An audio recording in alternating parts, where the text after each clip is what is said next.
നമ്മൾ കൺസ്ട്രക്ഷനിൽ MEP ടീമിൻ്റെ അടുത്ത് അല്ലെങ്കിൽ ഏത് ഡിസൈൻ ടീമിൻ്റെ അടുത്തോ പറയാറുണ്ട്, പ്രിസൈസ് ആയിട്ടുള്ള ലോഡ് കാൽക്കുലേഷൻസ് ചെയ്യണം എന്നുള്ളത്, മെയിൻലി ഇൻ MEP. എന്തുകൊണ്ടെന്ന് വെച്ച് കഴിഞ്ഞാൽ പല ആൾക്കാരും റഫ് കാൽക്കുലേഷൻസ് ഇങ്ങനത്തൊക്കെ ചെയ്യാറുണ്ട്. ഇങ്ങനെ ചെയ്യുമ്പോൾ പ്രശ്നങ്ങൾ എന്തൊക്കെയാണ് വരാമെന്ന് വെച്ച് കഴിഞ്ഞാൽ, ഫോർ ഇലക്ട്രിക്കൽ നമ്മൾ ചെയ്യുകയാണെങ്കിൽ അതിലെ ലോഡ് കാൽക്കുലേഷൻ പ്രോപ്പർ അല്ലെങ്കിൽ എക്സിക്യൂഷൻ സ്റ്റേജിലായിരിക്കും ബ്രേക്ക് ഡൗൺ ആവും. ഇടയ്ക്കിടയ്ക്ക് ഓഫായിക്കൊണ്ടിരിക്കും. ഇടയ്ക്ക് സർവീസുകൾ, ഇലക്ട്രിക്കൽ സർവീസുകൾ ഓഫായിക്കൊണ്ടിരിക്കും. ആൻഡ് ഈവൻ ലൈറ്റിംഗ് ആണെങ്കിൽ പോലും നമുക്ക് പ്രോപ്പർ ലെഗ്സ് കിട്ടണമെന്നുണ്ടാവില്ല. നമ്മൾ പലയിടത്തും അഡ്ജസ്റ്റ് ചെയ്യേണ്ടി വരും. ഓക്കെ, ഈവൻ ലൈറ്റിംഗ് ആണെങ്കിലും ആൻഡ് നമ്മൾ കൺട്രോൾ ചെയ്യേണ്ടി വരും. നമ്മൾ സ്വിച്ചസ് ആണെങ്കിൽ ഇതൊക്കെ പ്രോപ്പർ ലോഡ് അല്ലെങ്കിൽ ബ്രേക്ക് ഡൗൺ ആകുന്നതുകൊണ്ട് ചില ഏരിയയിൽ നമ്മൾ കറണ്ട് യൂസ് ചെയ്യുന്ന സമയത്ത് ചില സമയത്ത് നമ്മൾ ഓഫായിടുക, അങ്ങനത്തെ കാര്യങ്ങളൊക്കെ വരാറുണ്ട്. അങ്ങനത്തെ പ്രശ്നങ്ങൾ വരുമ്പോൾ ഓഫ് കോഴ്സ് ആ ബിൽഡിങ്ങിൻ്റെ സർവീസ് എന്ന് പറയുന്നത് വളരെ ഡിഫിക്കൽട്ടായിരിക്കും. അതാണ് ഇലക്ട്രിക്കലിലെ ലോഡ് കാൽക്കുലേഷൻസ് പ്രോപ്പർ അല്ലെങ്കിൽ നമുക്ക് വരുന്ന കാര്യങ്ങൾ.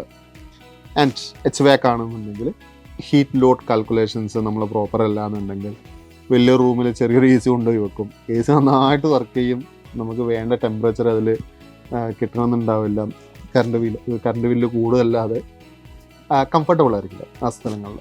ഓക്കെ, അങ്ങനത്തെ ഇഷ്യൂസൊക്കെ വരാറുണ്ട്. ആൻഡ് പ്ലംബിങ്ങിലാണെങ്കിൽ പോലും വാട്ടർ സപ്ലൈ പ്രോപ്പർ ആയിരിക്കില്ല, നമ്മൾ വിചാരിച്ച സ്പീഡിൽ വെള്ളം വരില്ല.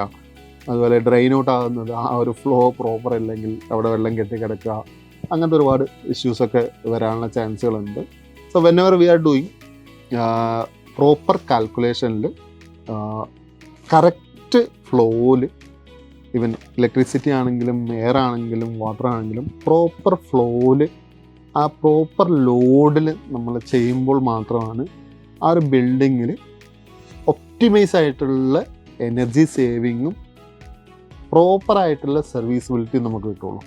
അതർവൈസ് ദ തിങ് ഈസ്, എന്താ പറയുക, ഒരു ബിൽഡിംഗ് എടുത്തു, അവിടെ കറണ്ടിൽ കുറേ അഡ്ജസ്റ്റ് ചെയ്യേണ്ടി വരും, പ്ലംബിങ്ങിൽ അഡ്ജസ്റ്റ് ചെയ്യേണ്ടി വരും, AC ടെമ്പറേച്ചർ അല്ലെങ്കിൽ വെന്റിലേഷൻ വളരെ ഡിഫിക്കൽട്ടായിരിക്കും. അങ്ങനെയൊക്കെയുള്ള സ്ഥലത്ത് ആൾക്കാർ നിൽക്കാനുള്ള ചാൻസുകൾ കുറവായിരിക്കും. അങ്ങനെ ആകുമ്പോൾ ജസ്റ്റ് എ ബിൽഡിങ്, നമ്മളൊരു ഫങ്ഷനിലേക്ക് എത്തില്ല. സോ ഫങ്ഷനിലേക്ക് എത്തണമെന്നുണ്ടെങ്കിൽ പ്രോപ്പറായിട്ടുള്ള ലോഡ് കാൽക്കുലേഷൻസ് എപ്പോഴും വേണം. അങ്ങനെ ആണെങ്കിൽ മാത്രമാണ് നമുക്ക് 100% ആയിട്ട് ആ ബിൽഡിങ് സ്മൂത്തായിട്ട് യൂസ് ചെയ്യാൻ പറ്റുള്ളൂ.